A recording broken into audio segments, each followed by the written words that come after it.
Hi friends, வாங்க இன்றைக்கி நம்ம கத்திரி செடியில் கத்திரிக்காய் வந்து அறுவடை செய்யலாம். பாருங்கள், இந்த மழைக்கு அதுக்கு தளன்னு நிறைய கத்திரிக்காய் வந்து கொத்து கொத்தாக பிடிச்சிருச்சுங்க.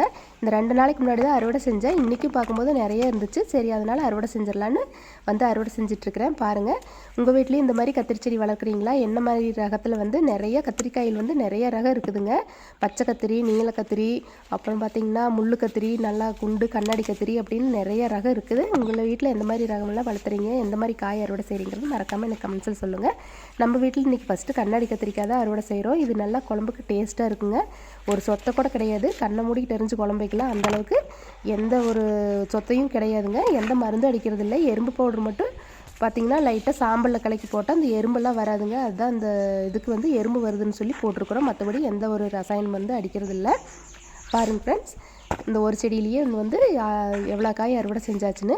இந்த செடி வச்சு பார்த்திங்கன்னா 1 மாதம்தான் ஆகுது. இதுவும் நல்லா காய் வந்து நல்லா ஃப்ரெஷ்ஷாக இருக்குது. இது வந்து காய் வந்து இப்போ அறுவடைக்கு வந்து தயாராகிடுச்சுங்க. இன்றைக்கி அதில் 2 கத்திரிக்காய் வந்து அறுவடை செஞ்சுட்டேன்.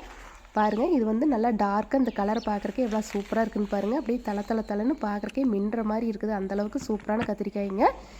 இதெல்லாம் பார்த்திங்கன்னா பச்சை கத்திரி. இது வந்து இன்னும் வந்து காய் வந்து பிஞ்சு வைக்கல. இது கொஞ்சம் லேட்டாக மாட்டிருக்குதுங்க. ஆனால் பூ வந்து நிறைய இருக்குது. இந்த கத்திரி பார்த்திங்கன்னா நல்லா நீளமாக வரும்.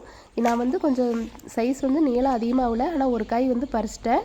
ஆனால் விட்டுருந்தேன் இன்னும் நல்லா நீளமாக ஆகுங்க. 2 காய் இருந்தாலே போதும் குழம்புக்கு. அந்தளவுக்கு பெரிய நீளமாகவும் இன்னும் பிஞ்சு நிறைய இருக்குங்க.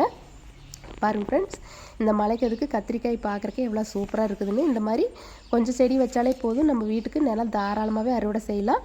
நீங்கள் எந்த மாதிரி செடி வச்சுருக்கீங்களோ மறக்காமல் நம்மளுக்கு கமெண்ட்ஸில் சொல்லுங்கள். மற்ற செடியெல்லாம் வந்து நல்லா படர்ந்துருக்கு. மழைக்கு நிறைய பிஞ்சு வச்சுருக்கு.